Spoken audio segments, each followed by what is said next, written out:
طريقة تشغيل المساحات الخلفية والأمامية للسيارة.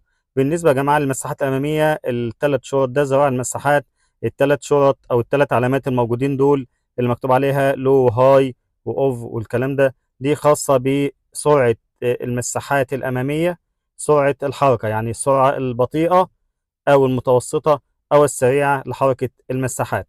الجانب اللي هو المفتاح اللي على الأقصى اليمين ده اللي مكتوب عليه رير دوت، دي خاصة بالمساحات الخلفية. هنيجي نبص كده عليه يا جماعة كده، هنجد إن هنا في زراعة مكتوب عليه الأون أو الأوف زي ما احنا شايفين كده. أول ما أجيب على هي الأوف دي معناها إن المساحة الخلفية مش شغالة.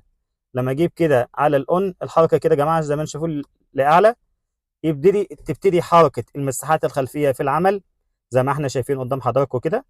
دي حركة بدون مياه، حركة يعني تنظيف جاف. طب لو أنا عايز أشغل المياه مع حركة المساحات، باجي أنزل على الأوف كده، بس أنزل على الجزء اللي تحت اللي احنا شايفينه ده يا جماعة، أيوه ده كده، وأنزل. دي سوستة، يعني لو أنا أضغط بترجع تاني لوحدها. أفضل ضاغط عليها يا جماعة هتطلع المياه زي ما حضراتكم شايفين كده قدامنا.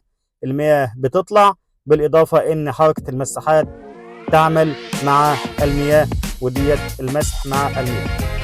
شكرا لحضرتك.